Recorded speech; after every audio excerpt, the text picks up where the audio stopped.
Brett Perigo, tonight's second place finisher. Plenty of fans here, Brett, and a solid second place finish. Yeah, I got to shout out the Turn 2 Terribles over there. They're all a bunch of good guys to hang out with, talk to. I really like them.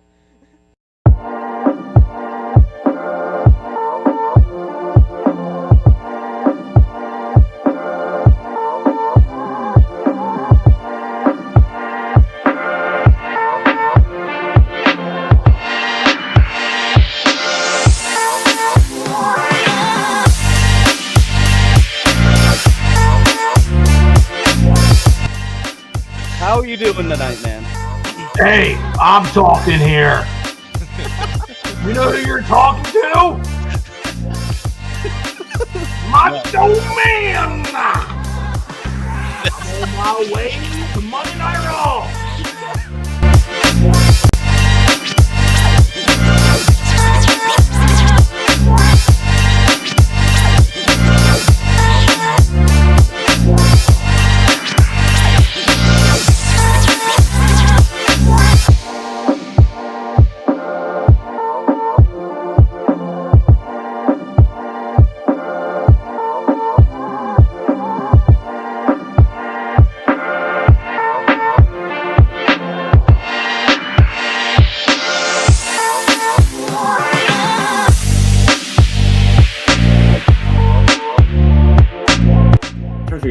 The second one.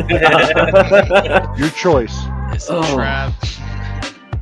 I feel like it is. I feel like he's setting up fights in the front stretch is what he's trying to do.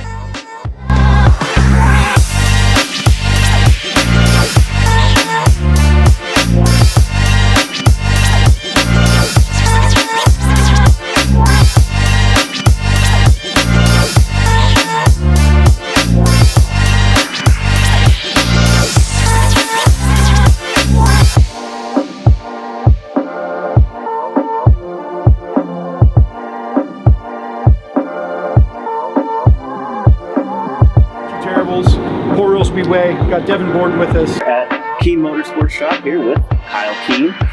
Sitting here with Sean Keene. We're going to talk a little bit about racing history. Yep.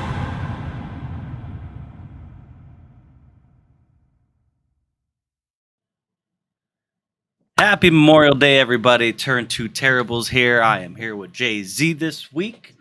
We got a lot to talk about. This past week, there's a lot of racing going on here in the PA area. We had the All-Star Circuit of Champions in the area at Bridgeport, Williamsboro, and of course at Port Royal for the Weikert Memorial, where we spent most of the weekend. We also have some World of Outlaws stuff to talk about. Lincoln also ran a race, and some other things to talk about. We're also kind of simultaneously watching the postponed Coca-Cola 600, and also the World of Outlaws are actually running right now, so Racing Weekend is not even fully over. We're already talking about it. So, Jeremy, how you doing, man? I'm good, man. In recovery mode a little bit.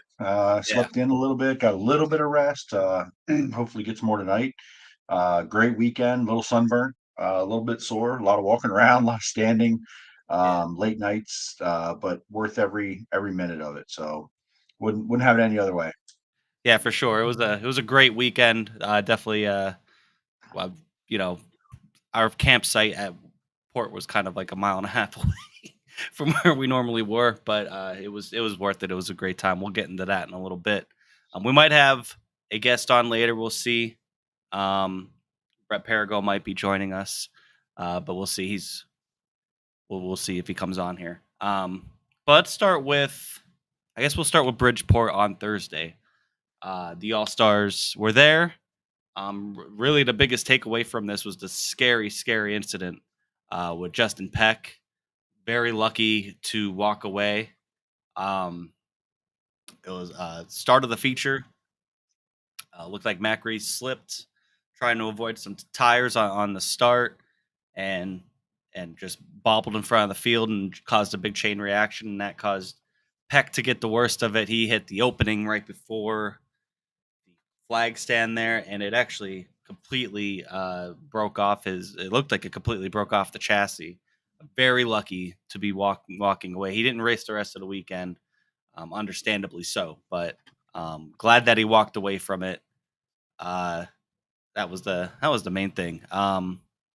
Who even won that? Actually, Tyler Courtney. Tyler Courtney. That's right. Yeah, That's so what I mean. Like the rest of the race, like after yeah. that. I mean, it wasn't a bad race. There's a few things from that. I think thankfully Justin's okay. At least it looks like that from his social media.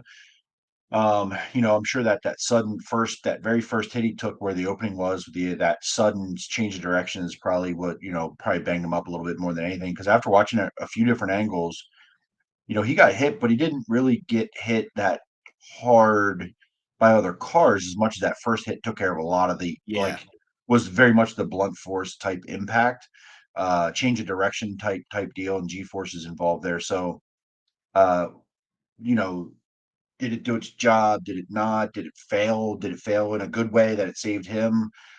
Arguments could be made there. I'm not a physics major. Ultimately, he walked away. Looks like he's going to be fine.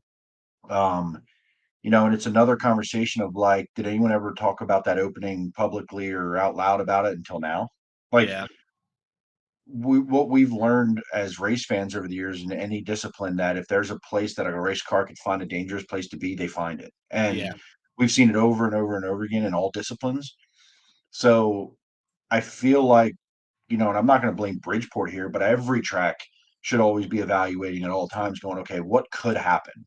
Yeah. And where could the bad things happen? That would be random, low chance, but could happen and would be a big thing.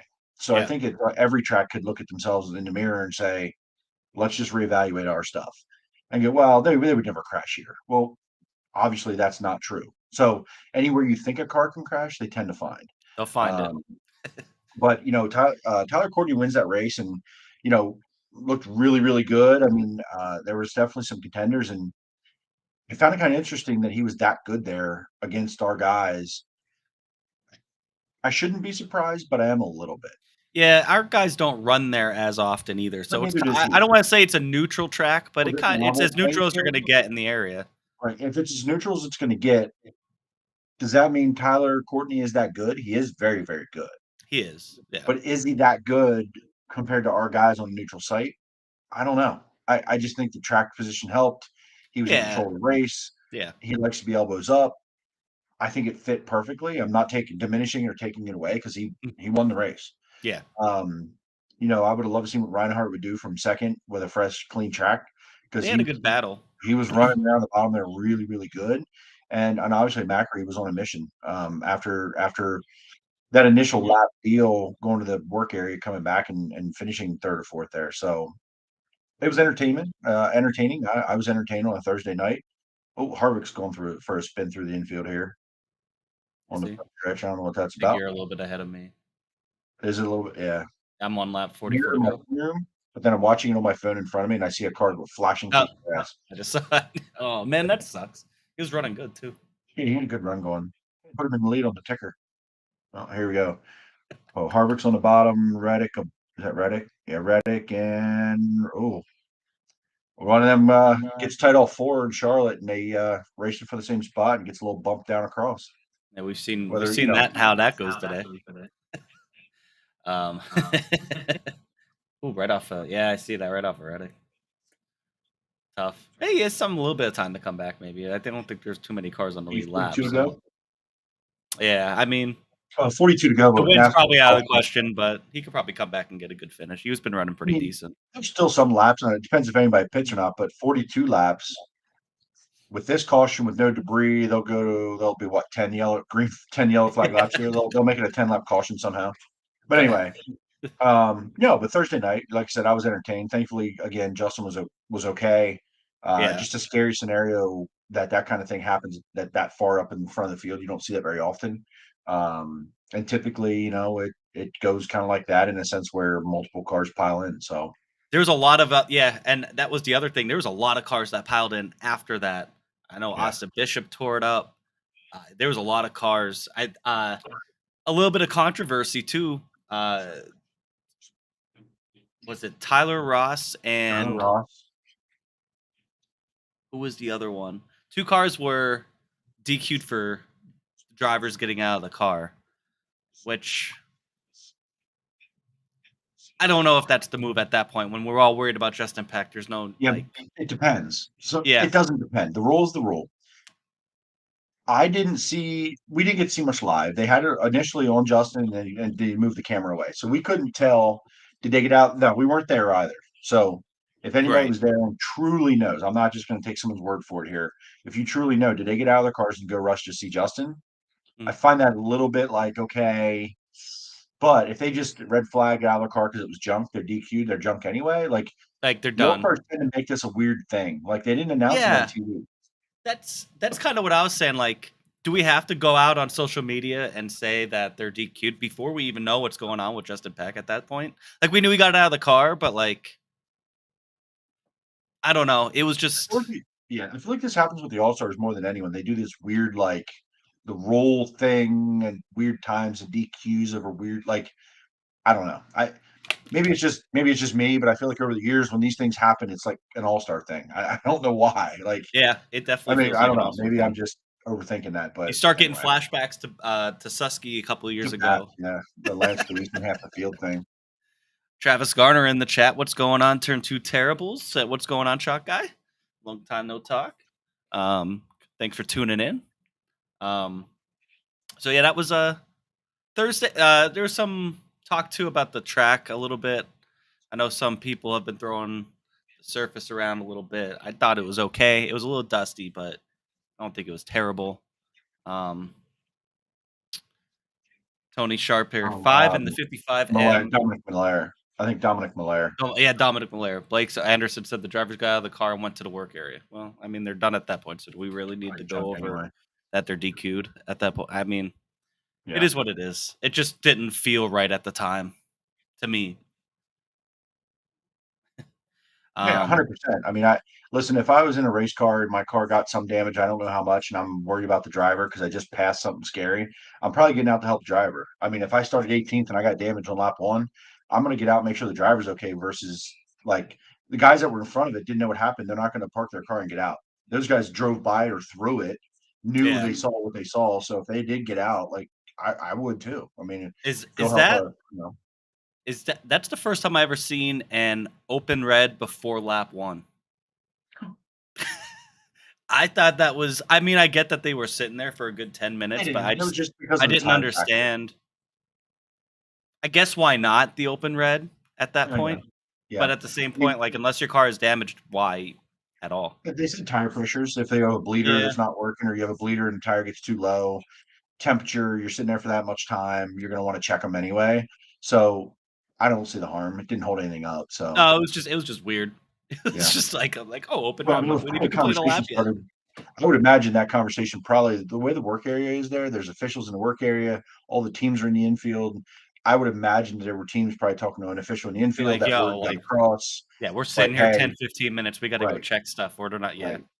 I mean, is if the track was the one who initiated that conversation, but I would venture to guess the teams were the one going, "Hey, we're going to be here for a while. Can we go out and check tire pressures?"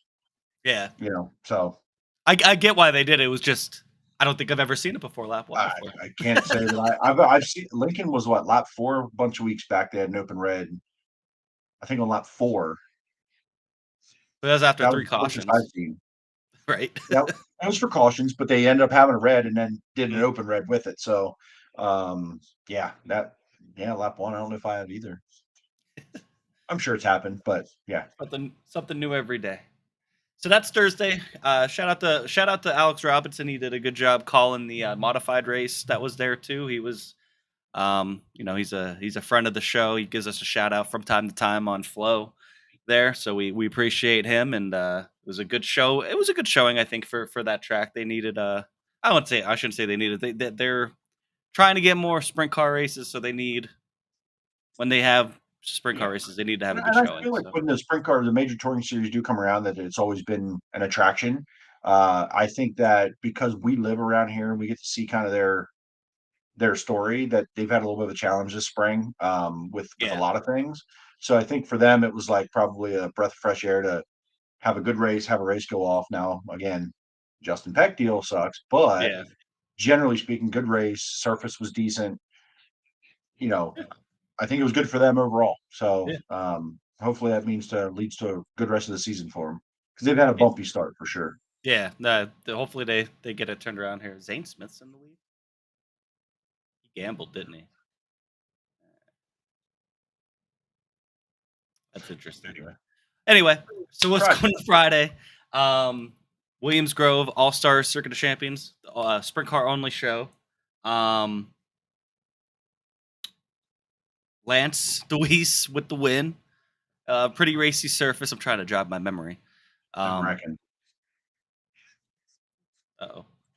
Who's wrecking? Allmendinger, is that Blake? I was say they're like 4 wide. Yep. Is that Logano? I don't know who the other car was. Logano, Harrison Burton, 21, 22. Who is that? Cautions, precautions, man. Going 3-4 wide. You have guys in front. Zane Smith. He's out there on old tires. Who's the Got 47? new tires behind him. Oh, Logano got a piece of it, and then Harrison Burton just was in the wrong place, wrong time. None of them look too damaged though. So yeah, don't too bad. Friday night. Oh, she said Lance won. What was the top 3 there? I gotta look. I gotta pull. Because I know we swept. Yeah. Oh yeah. That it's not even a question anymore with when the All-Stars come in, unless it's like Tyler. I shouldn't say that because like Zeb Wise has been pretty good. Of course, Tyler Courtney, but yeah. Hold on, I'm gonna try to pull up the results here. Dash is pushing off now too for the Outlaws. All right, you want to watch the Dash? I'll watch the Cup race. Yeah, sure. That's Dietrich was second. Macri was third. That's right. I knew that. Yeah, Dietrich came from 11th. Corey Lyson came from 17th to 8th. Brett Marks 22nd to 10th. He had some issues early in the night. Yeah, motor issue, right? So didn't even make a lap in hot laps. Didn't make a lap in time trials. Passed a few cars in the heat. Got into the B. Second in the B. Actually took a lap in time trials. I apologize. Took 1 lap and it was middle of the pack. Yeah, it was good for. Night, so. It was good because the track felt it slowed down a lot and it still was a decent lap, But we got some Luke Ritz here saying, "Love that you're watching a race too." What's up, Luke? Stop. We don't stop. It doesn't end, man. Like it's cool to have it on a Monday. We got a cup race. We got a World of Outlaw race on a Monday. It's sort of a holiday. It feels like I worked a little bit this morning, but it feels weird that it's Monday already. It's just a strange day, and there's a race after this race yet. We got the Xfinity race. Yeah, they still got to finish the Xfinity. Better race of the day for sure, I would imagine, like it always is. Also, Matt chimed in, our friend from down under. Good day, fellas. Archerfield Speedway is having its last race this weekend, Friday and Saturday night, and it closes for good. Sad times in Brisbane, Queensland. Happy Memorial Day from down under. Thanks, Matt. Thanks, mate. So what's the weather like down there right now, man? What's the weather like in May in Queensland? So we have an Australian buddy who races iRacing with us, but I think he's I don't know where geographically. Yeah, I'm not sure where. I don't know. But exactly. It's sad to hear a track closing down though. That's the last thing you want to hear. Yeah. What's up, Ant? Thanks for checking in, dude. So if you guys don't know, Ant is the crew chief on the 00K. He's the OOK car, not to be confused with the OOF. Okay. But so a little bit on each car there. They have a 358. They got an engine issue with their 358. They threw a 410 in it, not only for Bridgeport, BAPS last Sunday, Bridgeport this past Thursday, and they passed like 10, 11 cars in each feature. So I was gonna say they look good. Yeah, I think Kyle really kind of take a liking to the 410 in race trim. I know they kind of talk about really working on their qualifying, stuff, but I mean, the guy's ran like 2 410 races in his life, so they'll figure really that impressive. out as a group, and hopefully get the 358 back together so they can be on the track more. And then the OOF, the 00F, looks like Chris Frank took a big spill at BAPS Saturday night, so pretty torn up race car there. I saw a quick clip of that on his Facebook. Hopefully he's okay, not banged up too bad, and he can get back out there soon. So yeah, hopefully. It was funny. I saw on Facebook a little bit ago. Somebody posted and tagged him in a post, and it had thinking of Chris Frank today, and it had his sticker on the back of their car upside down. It had his sticker. It had it upside down on the car.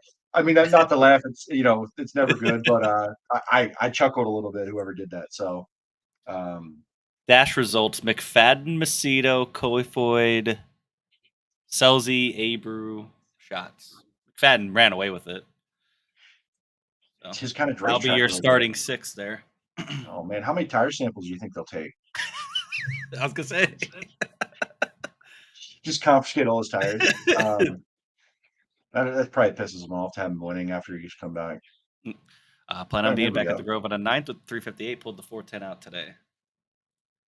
Well, nice. They're Matt says really it's back. 19 degrees Celsius, sunny on the Gold Coast. Dude, I 19 know. degrees Listen. Celsius. I know we are Fahrenheit snobs, but what the hell? How warm is that? I would say that's probably about like 80 degrees You think? Fahrenheit. Like I Google guess I'll helps. Google it. Yeah. 19 Celsius. Okay, I was a little off. 6.2. You're not even close. I don't know. I know Fahrenheit. I know 0 and 0 is the same in both. That's all I know. No, 0 is 32. Oh yeah, you're right. It's Dumbass. 0 is like freezing. Whatever. I'm American. This is an American holiday. We're gonna. Luke chimed in. He just started the Dirt documentary with Kyle Larson. Have you guys watched it? I got through. I did start the first one. I got through like half of the first one. I got a time, buddy. So the second one's out. So for me, I'm like a binge watcher where a lot of them get like 4 or 5 of them out, and I'll just go through all of them. Versus like my impatience, I can't do one and then wait a week. So I might just wait. But I mean, it's great. The start of what I watched was awesome. I've heard good things about it. Did you watch them both?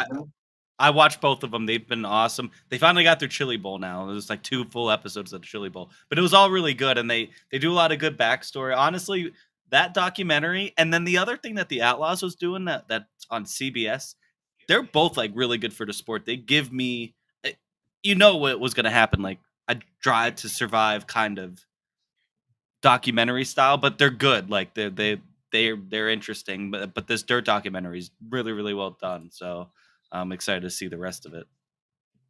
They'll finally get. Basically, it's been following Kyle Larson and Justin Grant around mostly. Now you'll get into like more Tyler Courtney and Timez, I guess, too, as well. Yeah, so, yeah, good. What I highly recommend. What I like about it so far is that, like, we're obviously fans. We're kind of connected. We're plugged into it a little bit, and we're enjoying it. We already know what happened. We kind of remember. We're enjoying it. So it's made for not only like people like us that follow the sport and are in it a little bit, like pretty close to it, watch it every weekend, but it probably can also attract the fan who doesn't know dirt or doesn't know our sport, and it can do both. So I Kyle think Larson's that gateway too. Yeah, it's really well done when they can entertain us as race fans that know, and maybe not the race fan, and maybe bring some more in. So good stuff. Yeah. Matt chiming back in. 71 sprint cars nominated. Wait, we have 71 sprint cars have nominated, including Jock Goodyear, the All-C champ this year. Glad Peck is okay for sure. I'm a big fan of Jock. I cannot wait to see Jock. I hope he gets a chance to be in an American car one summer and see what he can do over here. I've been a fan of his for a couple of years now, watching him kind of grow up and become the All-C champ. So I really like to see what he can do over here. It'd be cool. Yeah, and when he said nominated first, I'm like, I forget that means like that's how many cars are like entered. Yeah, entered or registered or something. Yeah. Yeah. Luke, one more here. Cinematography on it is amazing. I want to make a Central PA Posse mini doc. That would be really cool. We've been actually kind of talking about some stuff behind the scenes about trying to do some stuff, but if you're gonna do it, Luke's the guy. He does awesome work, man. Yeah. So, hey, maybe we'll we'll team up, man. Team up. We're just dumb enough to come up with some content. You film it. We'll do it. Let's fucking do it, man. All right. What else? So Friday night, Posse dominates. Posse dominates. Good track surface. It was 2 lanes. It widened out a little bit more than usual. So it was a good bounce back weekend, I feel like, for them too, as well as a track.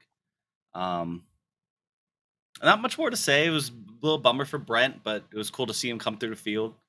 And Lance being Lance, and there goes Cindric.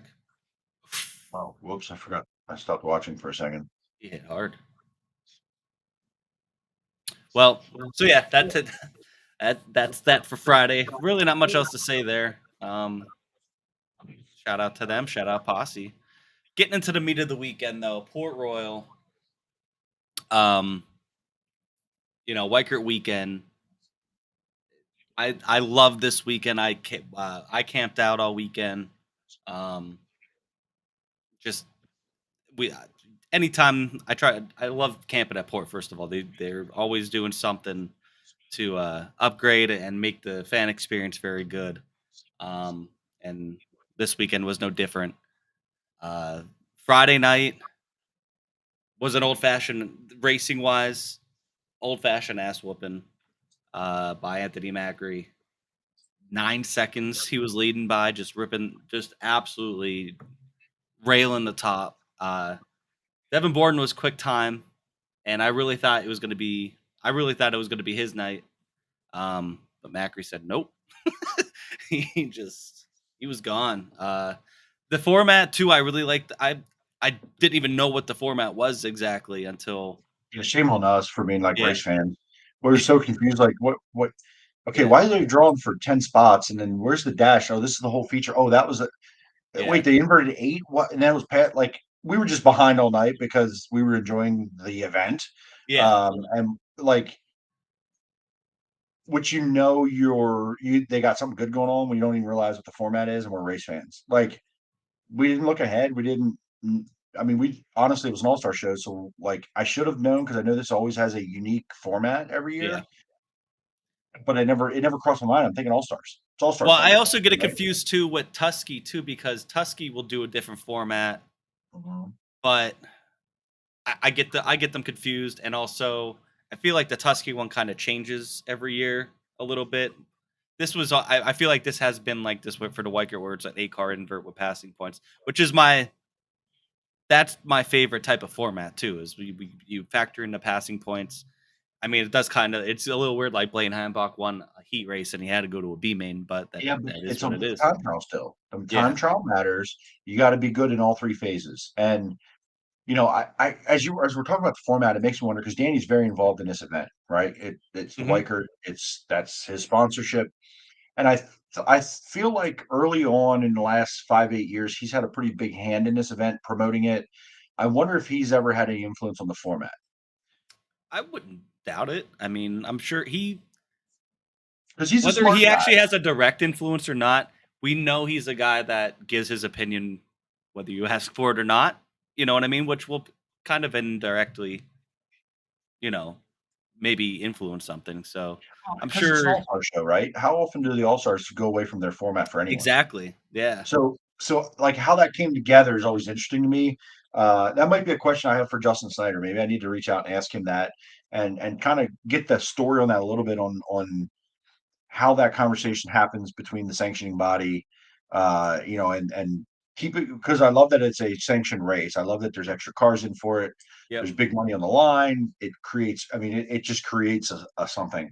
Could our guys do, if we didn't have a sanctioning body, if it was an unsanctioned race, could we still have a lot of cars and good crowd? Yes. But I think it adds something to it. Yeah. It's its own flow with a bigger audience than a normal maybe Port Royal weekend. When you have the All-Stars attached, it's a little more national. Bring some outsiders in sometimes too. You know what I mean? So, and it is a 2-day format. There's an overall champion too as well. Anthony Macri ends up being the overall champion for the weekend because he finished first and second. Reminds me like the Gator, like in Volusia. Yeah. Work toward a Gator, not only for the winnings but also the trophy. And and there's so many people that talk about that trophy. That's what they're going. That's what they want. Yeah, for sure. So, it's a lot like that actually. Now that you bring that up, it's a lot like winning a Gator. Like winning a Gator, you win in the pool. Yeah, it's pretty cool. Yeah. So Friday night, Macri wins. Also, shout out Logan Spar, 6 for 6. Unbelievable. Just stupid. I mean, is that car in the tech shed yet? Every night. I think that series does a pretty decent job. I think. Yeah. No. Yeah. And really, those cars they're not that they're easy to tech, but the sealed motor. There's certain things that are obvious you can and can't do. Like I'm just making a joke. I'm not implying anything. I know he is a wheel man. Like, listen, I'm sure there's some competition out there thinking it, right? Like, it's not us. I know. Like, listen, whatever. But this kid, 6 in a row in a series that's been around a while, and with some really good race car drivers come through it. You know who the record he broke? Who owned it? Right? No, Logan Wagner really. had 4 in a row when he was with Pass. He broke the record, and now he's extending the record. He's out Yeah. to 6. Oh So no, in a row, that's insane. Yeah, it's very impressive. He did it now in 2 different cars as well. You know, he's mostly in the He's Eschenauer hard. car, but also he did it in the family car at Path Valley. And he's doing it on all different tracks. He did at Path Valley, a little bull ring. He did it. He's doing, ripping it up at Williams Grove and Port Royal. There's real big tracks, Sealands Grove. So yeah, just really impressive. He came over and hung out in turn 2 with us a little bit on Saturday night. Awesome dude, just a good young driver. Definitely somebody you gotta keep your eye on because, I mean, at some point, he's staying 305s or you bump up. We talked to him already. Go back and check our interview with him if you haven't already. It was a real good time. Yeah, we had him on fairly recently. Oh, they're wrecking big time here off of 2. Of course. 1, there's Logano, the 54, the 5. Oh. Yeah, it was Larson who lost it. Did he? Larson lost it in front of the field. Right front looks down on it. Oh. Good for Blaney. I think Blaney's going to win this one. He's needed a win. I mean, can the guy be more overdue? No, it's not possible. And he's dominated most of this race between him and Byron, really. Yeah, they've been up front all night. What were we talking about? Logan Spar. Yes. So here's the way the weird the sprint car world is a weird place, and I find myself being so much of a fan of the sport that I look at the kid and I'm like, I'm a fan. And this kid's in his 20s. I'm 41 years old now. Right? Right. Yeah. And I'm like, dude, it's Logan Spar, bro. Like I'm fanboying out. Like, that's the guy. So and he's just a good kid, man, and good family. And they're very thankful. I mean, I stand there and hold a camera, and they were super complimentary on, I think, one of my posts, thanks for hanging out, watching 305s and staying for the other stuff. And I'm just a fan of the sport, so I stay, as much as I can. Every race I go to, why not? And like I've said here before, some of the other divisions, the second divisions, a lot of times those guys are way more verbal about their gratitude for people in the photography and the announcers and the tracks and things like that. They're the ones that really are more vocal about being thankful that people hang out and watch and stay and do that. So it's a great family. They're doing a great job. Logan wheels the shit out of it. So kudos to him for sure. Yeah. So that's Saturday. If anybody was there at Port Royal, with Carl there, he was at basically the Turn 2 Terribles mascot. We tried to win the tailgate contest on Sunday. He wasn't enough, but it was okay. I don't know who won it, actually. He's enough for us. He's enough for us. Carl saw all the shenanigans all weekend. He sat in that chair all weekend. He never moved. He stayed. He was committed. He watched everything go down all weekend. There's a lot of kids that were coming, like little kids running around, coming up, laughing at him. It was cool. It was cool just hanging out at the campsite and just seeing all these people driving around in their golf carts. People thinking they were waving at me. Now they're waving at Carl. Yeah, but Carl's a fan favorite. We're just we're all witness. We're all witness. But so Saturday going into Sunday. Then Sunday they had a bunch of festivities. Like I said, they had the tailgate contest. They brought out donuts to the campers. I remember them doing this last year too. It was just really cool. They're just so appreciative of everybody coming out. And they give back and come out, and it's cool to see guys like Earl, and everybody with the track come out and just shake hands and give out some free koozies and talk to all the fans out in the campground. I think that's a very unique thing to them because I don't experience that at any other track. You know what I mean?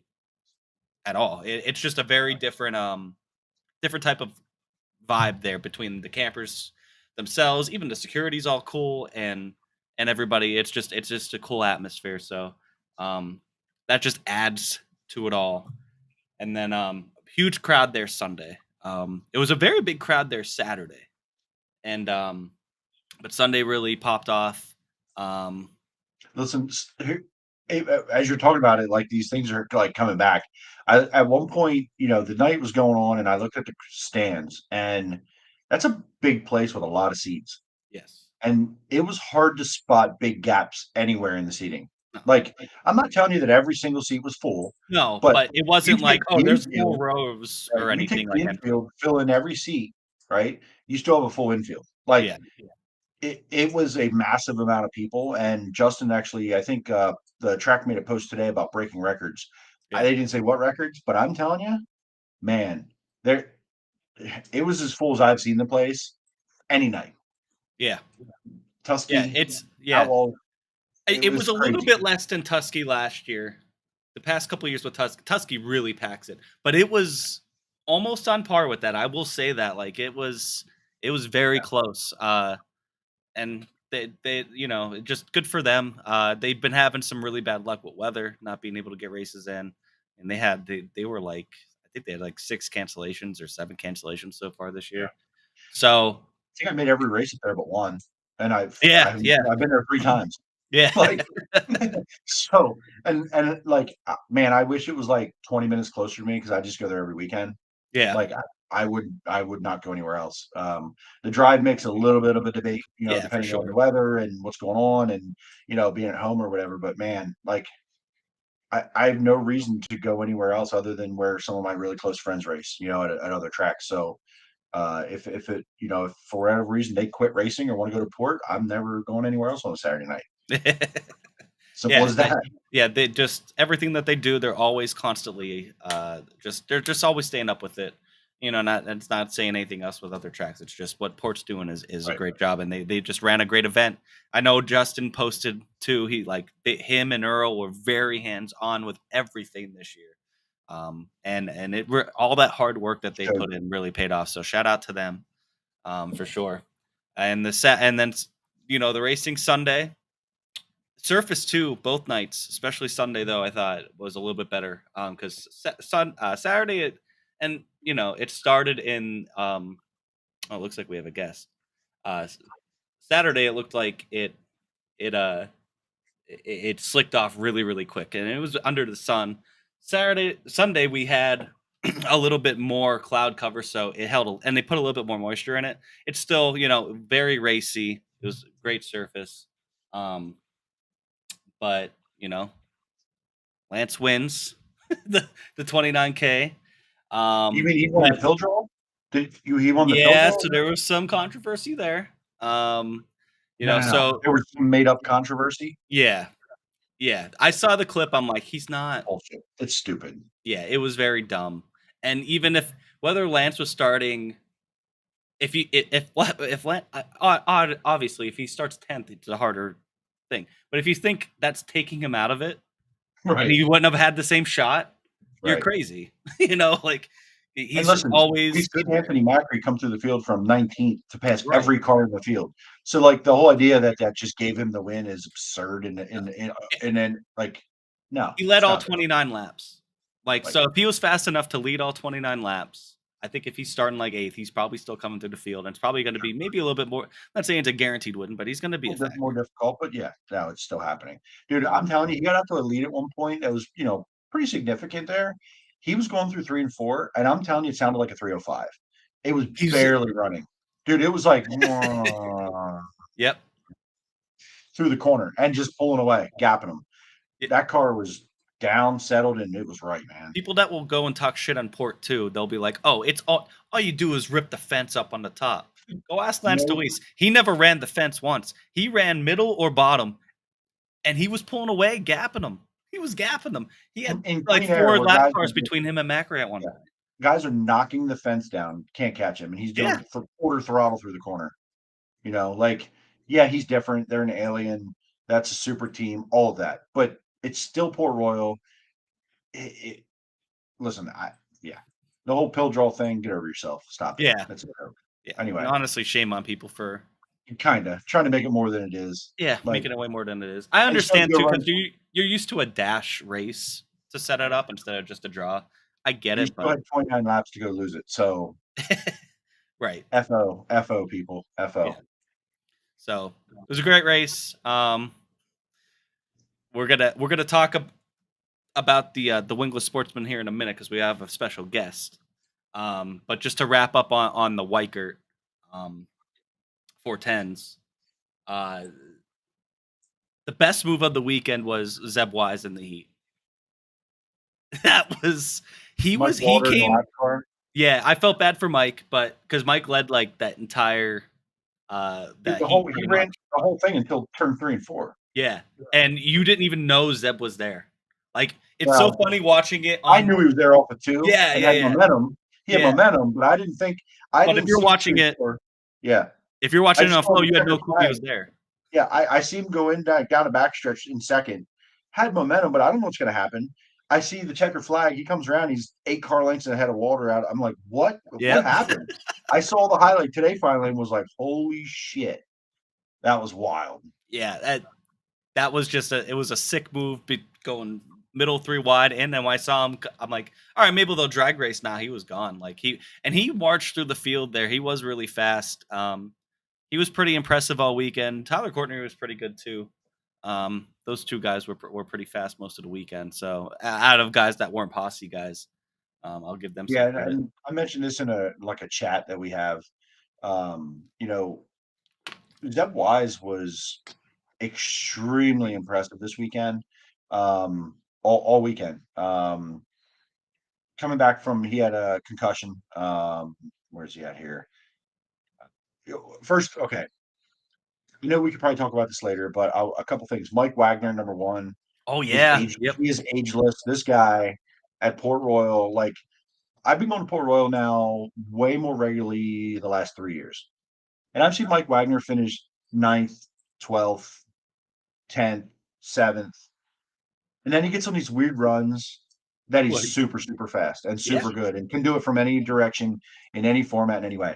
And that was this weekend. Every time he hit the track, he was fast. I don't care if it was time trials, a heat race, he was inverted, he wasn't, whatever. This guy was on it all weekend. And he comes home with 2 podiums. Yeah, One I of the forgot biggest about weekends that. of the Yeah. year. 2 podiums. So as far as a local guy who was like super impressive, other than the expected ones, right?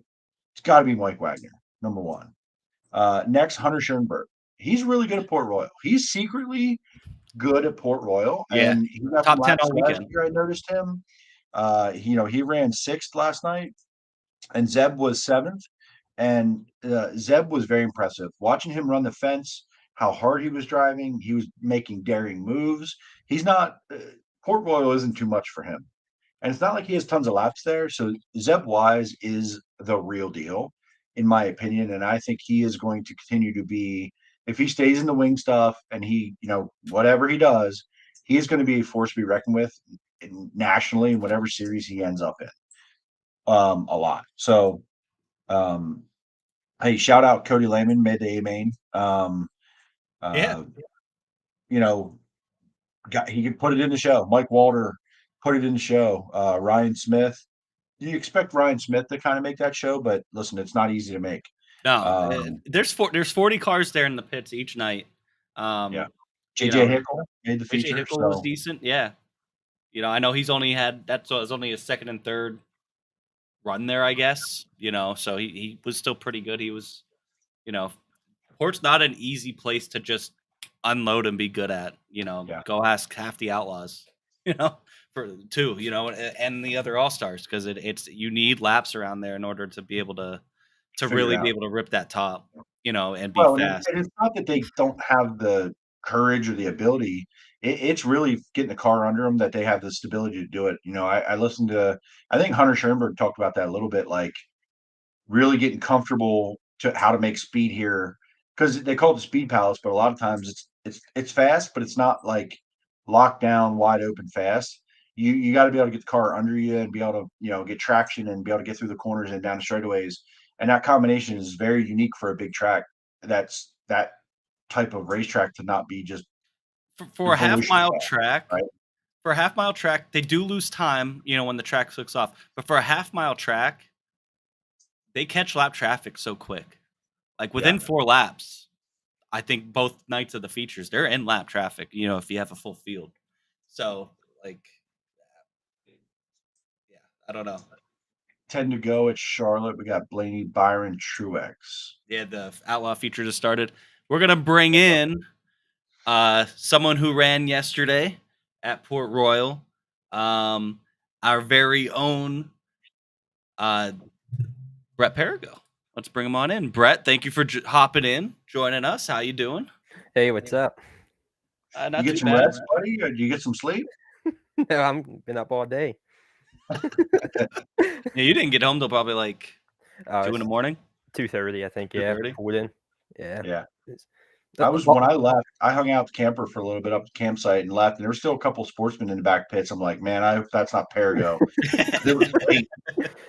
No, just about right after you guys left, we got out of there.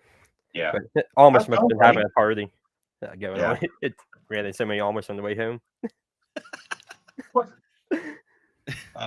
Let's go, man. Not bad. How about yourself? Good, man. Tell us about your night. How'd it go for you? There is. It started off like pretty good for me, not liking, well, not really not liking big tracks, not running good on big tracks. Just I struggle with them. I don't get enough laps on them to be consistent enough, you know. So you started what, 7th out of 8 in your heat, or were you dead last? 7th, yeah. Yeah, you were 7th in the heat, and you drove to 2nd. 3rd. Drove to 3rd on a track you don't do well at, and you don't like big tracks. You don't get a lot of laps. 7th to 3rd. Don't lie to us, okay? you don't bring that shit here and try to tell us what you do and don't like. You go 7th to 3rd against guys you race with weekly, and they like Port. So what worked for you in the heat there? I just finally got the balls to go up top. Ripping the top, baby. I'm not finishing back here. I mean, I want to try to run the best I can and just follow them for a couple of laps. And I said, I had enough of this. I'm just gonna see what happens. Yeah. So that's kind of like you kind of like were peeking out there the very first lap of it, like peeking out a little, like, okay, can I go up here? Is there anything up here? And I think if you're gonna make that work, shit. Sorry. Uh-oh. So there's a red flag at Lawrenceburg. Bill Rose is trying to kill somebody. He's trying to fight somebody on the track during this red. Is it Logan Schuhart? Right, let's go put this. They're holding him back. The officials are falling down trying to hold him back. Oh yeah. If you got Let's go Billy Rose, man. He wants a piece of somebody. His car's I was nervous because it went red and they did not show anything. And that always makes you nervous. And then they cut to Bill Rose trying to kill somebody. He probably would too. He seems like he's got that old school strength, like a don't mess with me kind of thing. He practically just walked the entire track. All right, Jim, you pay attention. So Brett, kind of what we watched there, you kind of like you started 7th, right? And what I was thinking watching that, like I know your division, your cars are going to fight for the bottom. That's what you do at Port for the most part. Especially by the time you guys hit the track again, there's not a cushion's on the wall already at Port. Yeah. So it's not really a cushion, right? Even the wing cars couldn't go up there in the feature. I mean, right. The wheels went around the bottom. 100%. So like, yeah, I kind of saw you peek out there a little bit, and no, Bill Rose does not have the helmet on. No.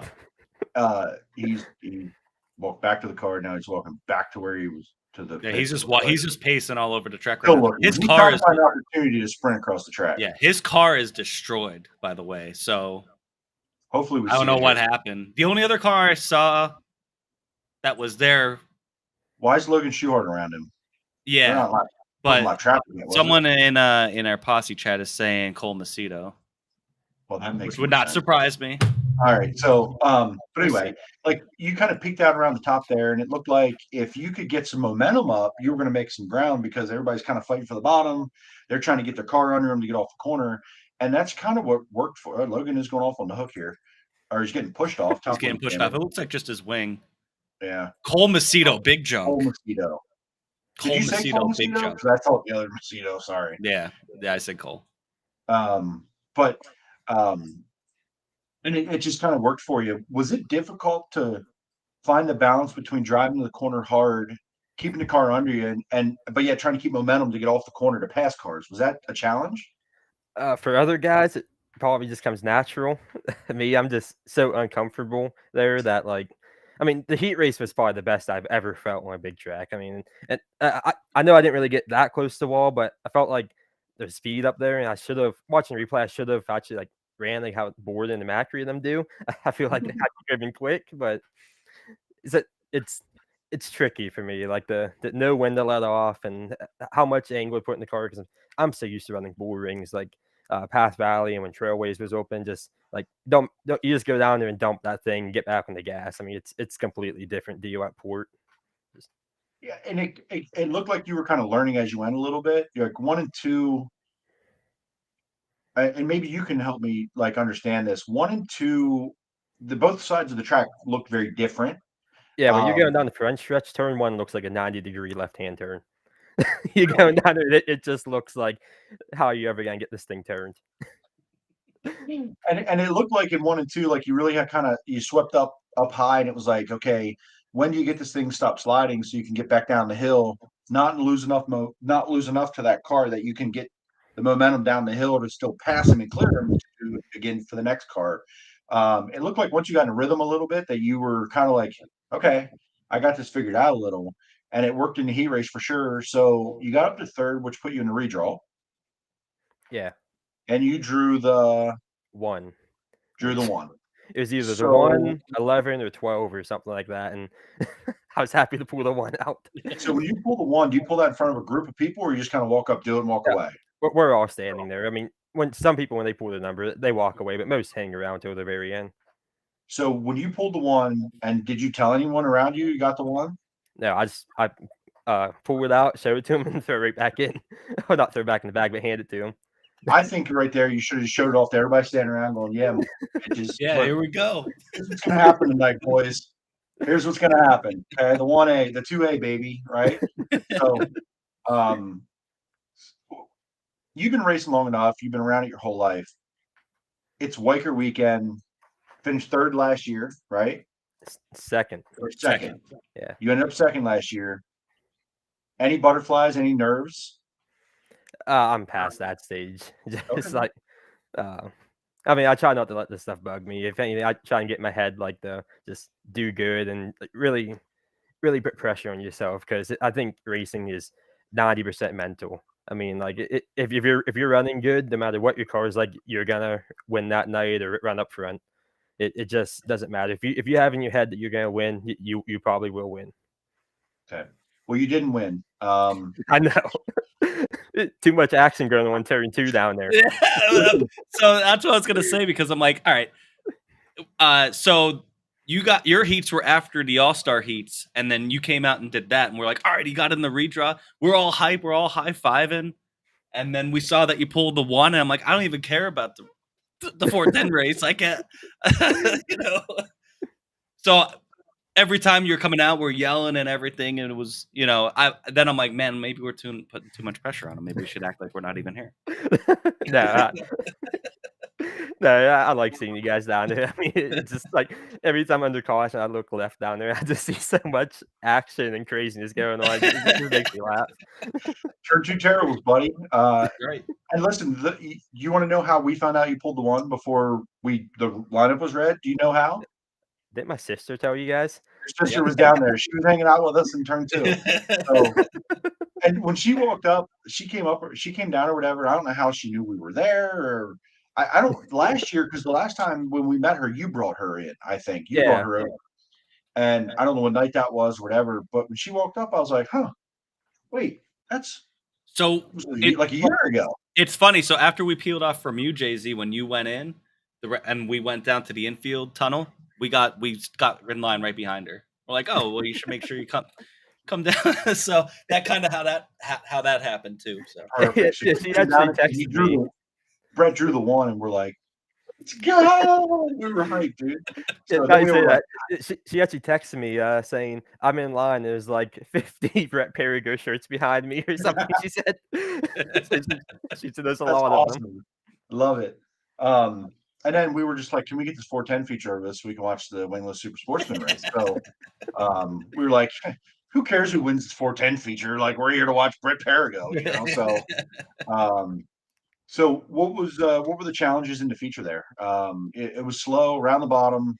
Nobody was really the bottom, even the leader, nor was like, Tony Jackson or Schaefer. They really didn't move up. They're guys that ridden the fence. So what were the challenges you faced and what can you learn from it? We just got the car too tight. If the track really didn't change just from the heat race to feature, we probably should just left it alone because that's the most comfortable I felt.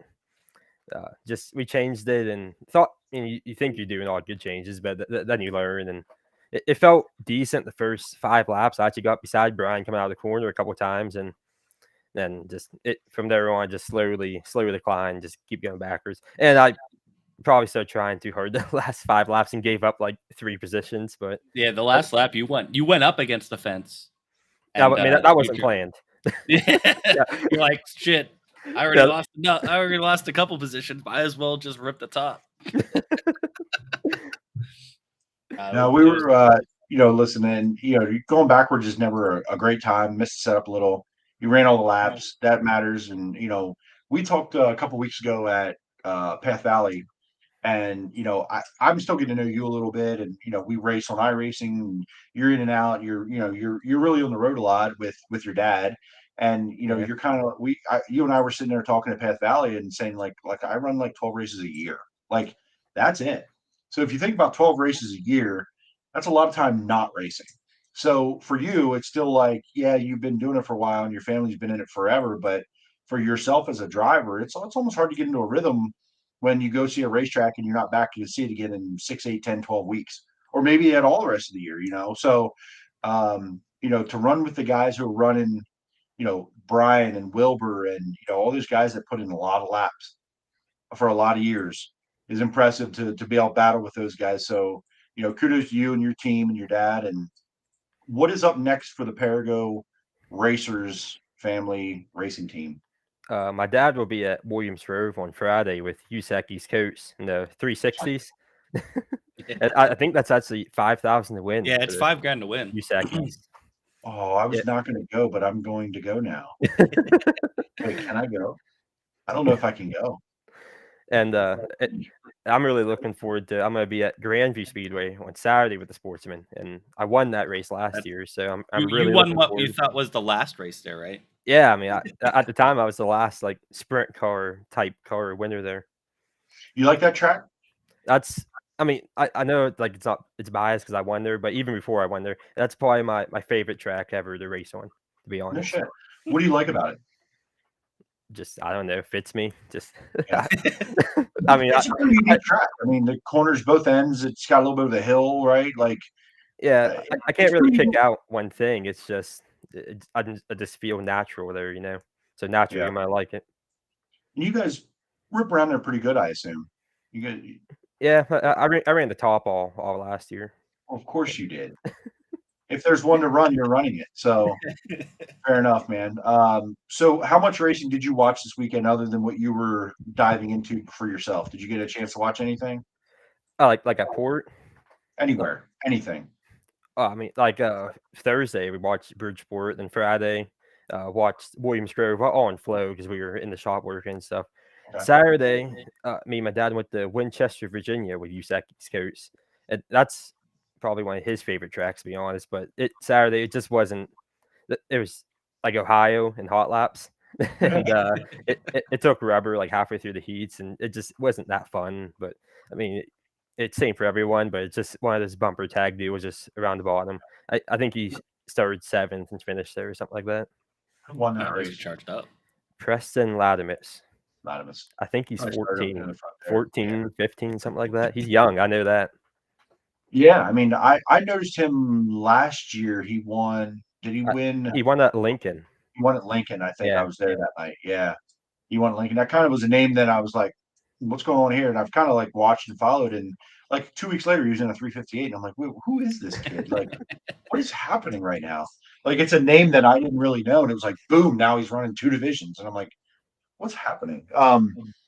So you guys are going to Williams Grove for the big one. And honestly, I bet your dad's probably pretty excited to get back to the Grove because I think he was feeling pretty good after the last one, all the way up to 4th. And then had that, that incident happen. So does he like running the Grove? Is that something he enjoys, or just kind of it's another race on the schedule? I mean, I wouldn't say like his favorite place, but I don't think he hates it. Just Yeah. I think he likes running new places anymore, and the Grove he's turned a million laps there because the Sportsman's ran weekly at Williams Grove and had the Saturday night series. So I think he likes more when we go to like some of these unknown places in Ohio and Indiana and all that because it's just. I mean, I like it too. I like seeing new tracks all the time. Just And you run the Silver Crown too, right? So Yep. what's up next with Silver Crown? Our him. next race is going to be Port Royal during Eastern Storm. Couple And weeks. yeah, we're undecided if we're running both 410 and Silver Crown, but Silver Crown's definitely. Oh man, listen. If you need help, if you got to run 2 cars, you need more help because you got 2 cars. I'll help. Yeah. I'm putting the camera down and I'm helping. So you guys help me. I have no problem. Red flag. Y'all better get stopped. You're gonna get penalized. Yeah, what's going on? To crash them out some more. Spencer Baston knocked out of it. McFadden's still leading after 22 laps. I just see red flag and cars still rolling around. Like, Yeah. Anyway, yeah, I'm hyped for that Port Royal show. By the way, like, I'm more hyped for Kutztown USAC experience. I think that's the must-see event. Yeah, that's during Eastern Storm. So it's the next day. Sunday. Yeah, next day. Yeah, it'll be the next day. Oh yeah, man, I think that's gonna be the must-see event for like the whole year. To be honest, I got to plan and see if I can get to that, and I want to shoot that. I want to be in the infield or something. I want to be somewhere where I know I can like watch. And I'll shoot, but I'll bring the camera. But I want to watch. Yeah, I've never been there, so I want to figure out how to. I think they let you stand about anywhere. To be honest. Oh really? I think so. Man, I mean, thinking about 410s there. Like I know they've done the impossible or whatever the hell they call it with the 410. They really never got any of like the top teams, you know. Like it's I don't think any of them are running 410s either. Now when USAC East Coast that's really exciting, and I mean it's not going to be any faster with the 410 wingless and then the 360s where it's just. I mean, the national guys just run two times harder than anyone else, so it's just it's just gonna be crazy like that. Yeah, I remember seeing the midgets there way back, and that was like the midgets are insane there. Yeah, the midgets are insane there. So putting a full size sprint on there is gonna be nuts. Yeah. So I'm also really pumped to go see that because you got that Port Royal show. You got wingless 410s, you got wing 410s, and you got the Silver Crown. There's 3 divisions that night of all sprint cars, and I wasn't able to make that race last year when they first did it, but looked like it was awesome. So I'm really excited to get there this year and see you guys run it. The Silver Crown's always awesome. If you've never been to a Silver Crown race, anybody that's listening, make sure you get to one because there's nothing like it. It's a different animal. It feels nostalgic. Like those guys get after it and it means a lot to them and it's current and they spend a lot of time on these things, but it just has this old school feel to it. Like, I don't know how to explain the feelings that I get. And I'm not like a wingless, like it's not my thing. I love it. I enjoy watching it. Like I didn't grow up with it. So like, I'm not a historian of it, let's say. Right. So, but when I watch one of those races, it just gives me these like old school, traditional sprint car vibes, man. Like it's just cool. Like it's not a novelty because it's legit. Like it's legit. It's important. It's serious. Guys take it serious. They invest a lot of time, money, and effort into it. It's just cool. And that year I got to see it at Williams Grove, that felt like I'm watching history. Like turning back the clock. Watching it today, it's just cool. So Port Royal, what weekend is that? 16th, 17th, or 17th? Yeah, the 17th. Port Royal Speedway, 410 wing, 410 USAC, and Silver Crown all on the same night. That's incredible. Like you want to talk about a race card of divisions you could put together in your dreams. Yeah. For me, that's it. Like I get to see the 410s and 360s, and you get to see. All the second, third division-ish, right? With 410s being the highlight. When the 410s wing sprint cars aren't the highlight of the night and I'm still interested, it's something I have to go see. Like, I'm going to, that's on that. And I was going to go out of town to watch go watch like the Cars tour and like check that out. Well, I found out that was that weekend. No shot. No shot. I'll be at Port Royal Speedway that weekend. Yeah, I like the history behind the Silver Crown stuff. Like especially when we go out to like the miles out in Illinois, just the whole history behind like like this was IndyCar back in the 60s and like really early 70s. It's really special to even be a part of the show. So like the reason that the chassis have stayed the way they are, is that simply tradition, that they're just bigger, heavier motor, fuel? Is it just tradition kind of thing? Like I feel like it's very limited on who builds them. It's like so specialty that it's almost hard to do. It's not, but it feels like it is. Is that just because of tradition? Yeah, it's just another type of sprint car. The same way like the sportsman cars, just like we're just another type of sprint car. And I mean, the fuel you need the bigger fuel just for running 100 laps on a mile track with no fuel stop or anything. Yeah, and Yeah, Chase Dietz is running that. yeah, and Oh, Dave he got chimed in crown there, car. and that's something that is super super cool to me, to see guys, our local guys, that it's not their specialty. Listen, and your dad has run them for a lot of years, so it's cool to see him do it. But I know he's going to do it. To see a guy like Chase Dietz get in one, like I don't want it to take away from the guys who have done it for years and years and invest their time, effort, money. But it's cool to see one of those guys that's not their thing build one, invest in one, want to do it, want to support it, go out there and put their efforts forward to go do it. I think that's really cool.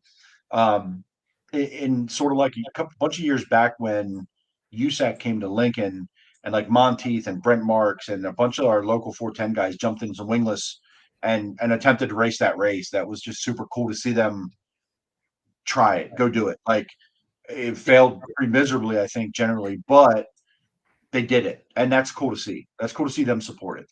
Yeah, I wish we would see more of that. Some guys taking the wings off. I get why they don't, because like I wouldn't if I race wings and I watch these wingless guys get around and like man, they're crazy. Comfort Then thing, right? They're used to what they're used to, and it's hard to just get your brain, hands, feet, and eyes all to work in a different way.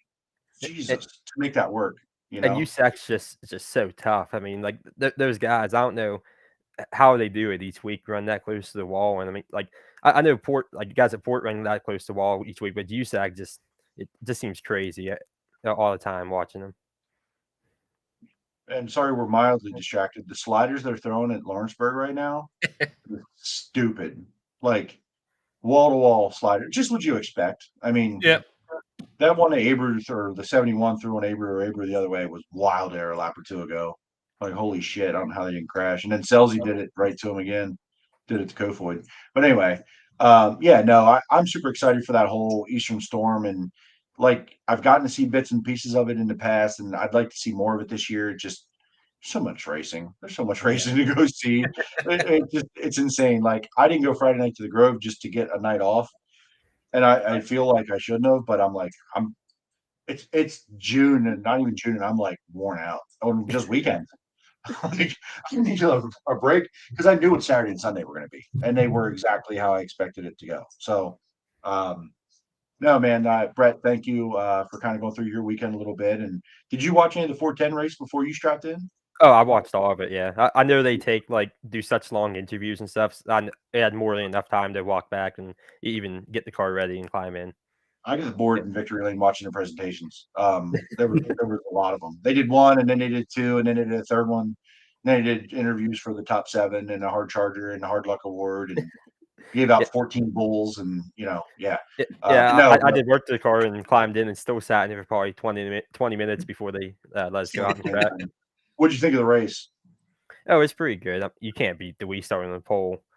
I mean, even if he does cheat to start there. Not just joking. Massive oil leak. There it is. There it is. Yeah. All right. You know what? Listen. No, I thought it was good. I agree. I think that the people that would be disliking him starting from the pole dislike it because they know it's probably going to happen, right? But it's still lap traffic. There's still good cars there. It's not like he had 16 cars behind him that aren't very good. It was all good cars there. So Listen, we saw Anthony Macri win by a lot, and we saw Lance Deweese dominate the second night. May not have been a ton of passes for the lead, but I'm telling you, if you watched anywhere but the lead, the racing was awesome. And they were.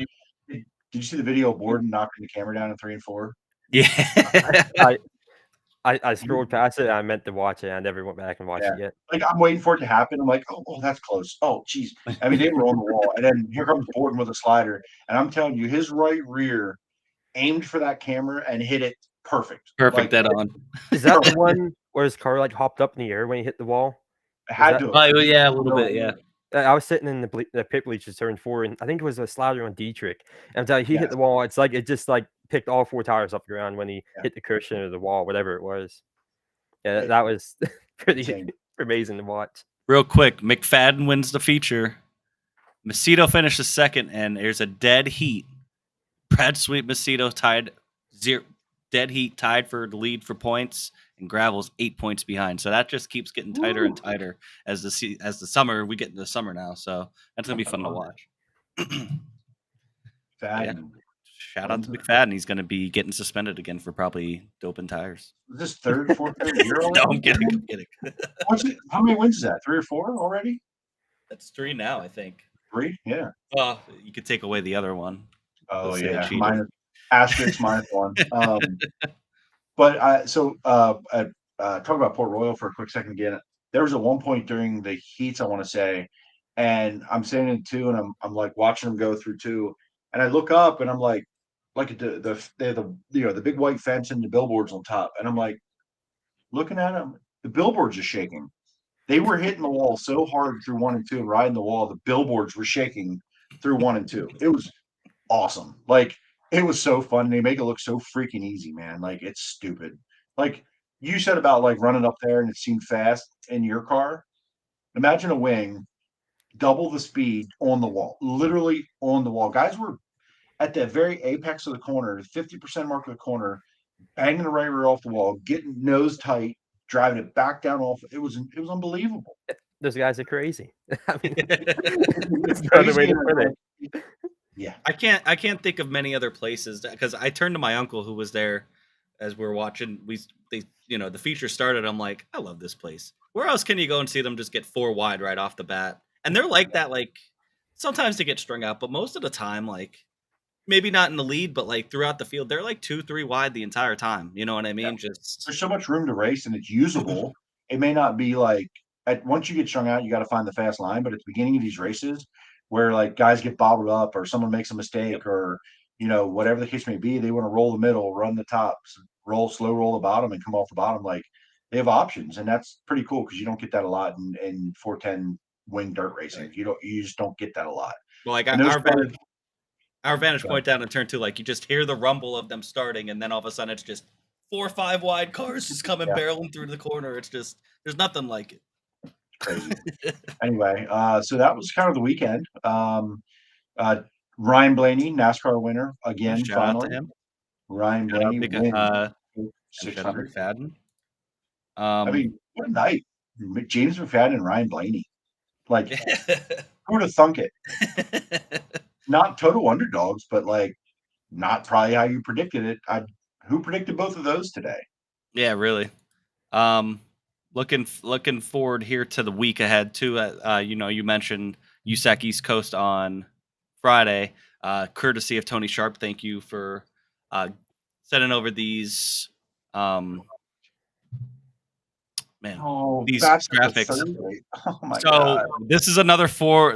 You got 4 races this week here. The Greg Hodnap Foundation race at BAPS on Thursday, and then the Schools Out night. That's with the USAC East Coast as well.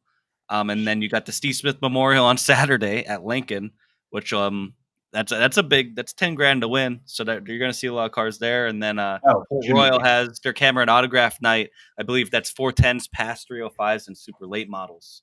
There on Saturday night. $2,119 to win. Yeah, come on, Jimmy. I said it. I said over 10,000 to win. The symbolism there, Jimmy. I know. Okay. And $10,119 to win. Oh, Tony says Lincoln's on flow this week. Oh, nobody's going to go to the racetrack. Yeah, cool. I'll watch it when I'm at work. Can't believe they're going to put that on flow. Okay, there. I'm not going there tonight. Okay, only positive. Carl's gonna fall off the chair. Oh shit! I keep bumping into. Sorry. You do. Poor Carl. Didn't we give him a last name this weekend? Oh, Didn't we give Carl a last name? What was that? Is it Muff? oh. Speaking of muffs, Oh god. Is it Carl Gurr? limited edition. Brett Perigo 2A sign muffler. Very limited edition. Perigo's My muff. girlfriend Kim's very happy. She loves her muff. Perigo's muff. She loves Perigo's muff. So weird. Okay. The muff. and to whoever's card just fell off. I'm sorry. I think the group member gave it to us. We're like, we're gonna go get her to sign it. We try not to do too many debris inside caution we Yeah, had in the feature in turn 2. They said there's debris in turn 2. Maybe it might have been. It was right after you guys took the checker flag. He came over. He's like, because we were like the only people left there at that point. Like, you guys want this? Of course, my girlfriend. Of course, Kim says, "Yeah, sure, I'll take it." Of course. And then on the way back, stole a road code. All right, so No, I don't know what you're talking about. I don't know what you're talking about. Like we try not to do too many inside jokes on here, but it was too funny not to. Yeah. talk about it tonight. So we apologize if you're listening to this and you're like, "What the hell are they Yeah, talking about?" if you're listening to the audio version, it's literally a muffler that fell off of a wingless sportsman. A random wingless sportsman, and we had a different driver sign it. So Yeah, so Brett, it's literally signed by Brett here. makes no sense, but here we are. So yeah, big weekend, and I knew Babs had a Thursday race coming up. I didn't know it was this week. Yeah, I'm trying to like find nights to take nights off, and now like the East Coast 360s are Friday night, the Stevie Smith race is Saturday night, Baps on Thursday night. Like we burned it a little early this year, man. I'm telling you, because we were going. It's going to be tough. Like, you got this. Like, there's not going to be many more weeks now that we're in the summer where it's not at least 3 races a week, if not 4. Because then you got USAC Eastern Storm. Then we got our own Speed Week. Western PA Speed Week starts this week too. Not that we're going to any of that, but I'm just saying the racing. Coming. There's outlaw shows coming back. Summer Nationals. Baps has an outlaw race. Yeah. Oh man, and that's on a Thursday night. Yeah. Holy shit. And not to downplay Port's show Saturday night, but I grew up a Stevie Smith fan, so oh Jesus. Bro. Jay-Z's gonna do a shoey. Listen, you guys win. Kyle Spence wins. I'll do a shoey in Victory Lane with y'all. Hold them to it. Hold me to it. I will be there if I'm there, obviously. But you put that thing in Victory Lane somewhere, and I will do a shoey. And even if he's not, even if he's not there, we're gonna make him do it on the show. Oh, okay. I'll do a shoey if Kyle Spence comes on the show. We're trying to get Kyle. He's shy. Yeah. I want to have him on the show. I want to get to know him. Yeah. I'll do a shoey on live on here after a win. So I'm in. Let's do it. So looking forward to some big racing. Weather's going to get hot this week. Looks like it's in the 90s. Yes. We've been very blessed with blessing and a curse. We've had a lot of rain, but we've had a very cool spring.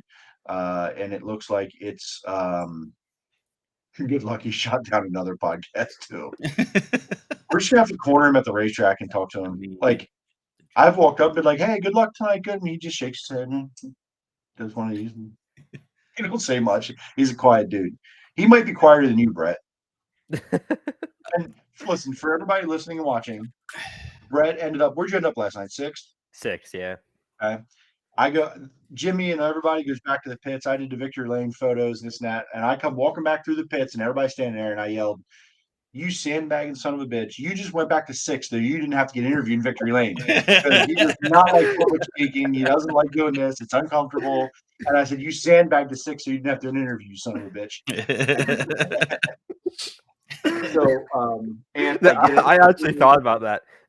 Not sandbagging, but when I got past with third, I'm like, oh shoot! It's like, I know you guys like get up to the Victory Lane and all that. I don't think they did a podium. They only did the winner. Oh, they said top 3 to the Victory Lane. Oh, they did all 3? Yeah. They interviewed Tony Jackson for sure. Okay, all right. Yeah, I was walking past the track at that time. I couldn't remember. Saturday night, they didn't interview anybody beyond Logan's bar. Yeah. Sunday night the Port Royal guy came down and not Earl, but Strasser. yep, huh? Strasser. Yes, he came down and did interviews for the top three.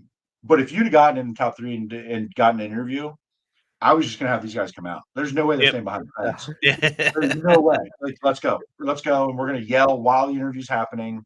They let Smeal go out on the track when they were lined up for the feature just to go take a quick picture. So shout out to track crew for letting us For sure. support Brett here. Super cool.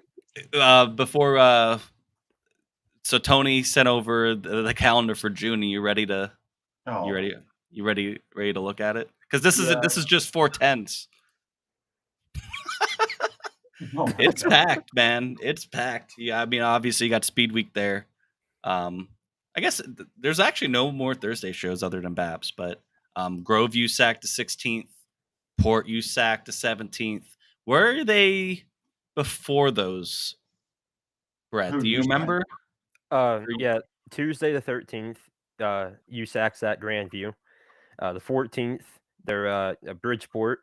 15th is Big Diamond, and obviously Diamond? Grove.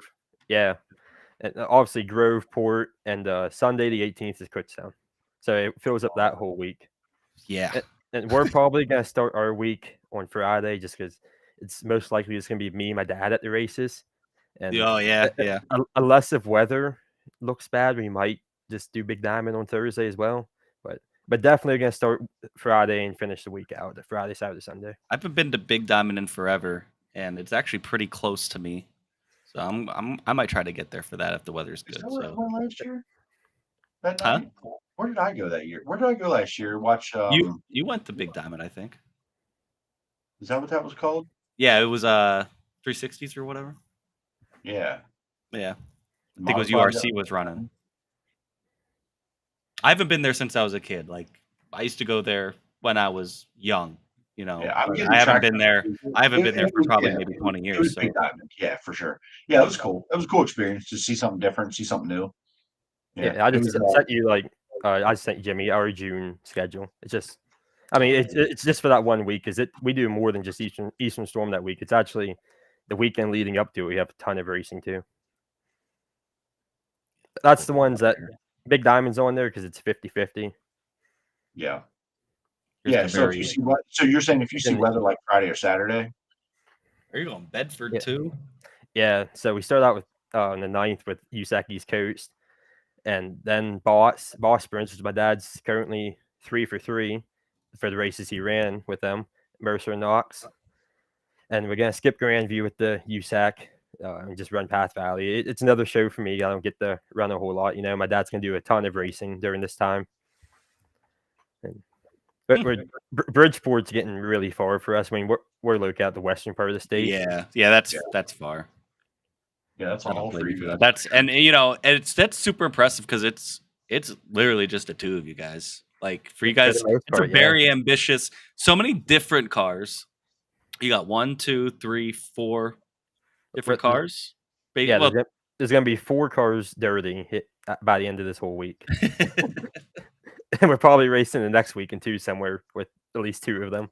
I don't remember how the schedule works out, but So with like, how do you get the time? Like shop time? Like you're in don't. every day doing a little bit? I mean, yeah, we both work full-time jobs too. Just, I mean, I'm lucky to have work 410, so I get every Friday, Saturday, Sunday off, which is just awesome for racing. But my dad, I mean, he's self-employed, so he can take off whenever he wants. He tries not to, but if he has to, he does. And What do you do, Brett? I don't even know if I know. I'm a structural assembler for Lockheed Martin. I build the side panels for C-130 airplanes. No shit. So where's that located? From where you're at? Johnstown. Okay. How far? What's your travel to work every day then? 20 minutes, 25. That's not bad. Not bad, no. How long you been doing that? I just passed. I'm coming up on 3.5 years now. I got it like right out of high school. No shit. You like doing it? Oh, it's not. I enjoy the work and like the hours. You can't beat it for racing. It's 410s. It's perfect. Beautiful.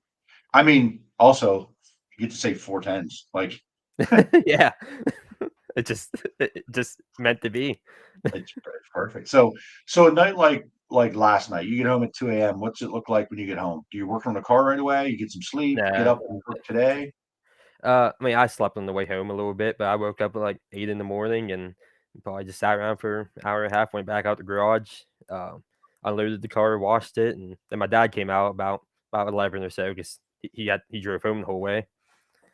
Then just worked out all day out there, and just got home from actually Memorial Day picnic with the family right before I Nice. got on here. Little family time. So throughout the week, you work your 410s. Are you out in the shop pretty much every night doing something, or do you get a night where you're like, okay, we're good for tonight? We go for wings on Thursday. Oh, Any other day than that, just out in the shop. or if you might jump on iRacing one night or something, Yeah, that's why I don't get to race with you guys a whole lot anymore. He's not eating That's more wings. of a wintertime thing. He's not working on race cars. He's eating freaking wings instead of iRacing with us. You eat wings instead of racing with them? You know how I missed some races on Thursday with you guys? Yeah. Normally, because we get home late from like going out for wings and stuff, wings and beer. That's cool. But I mean, any other day, Monday to Wednesday and Fridays that we don't race, but we're out in the garage at least 10:30 at night, sometimes 11.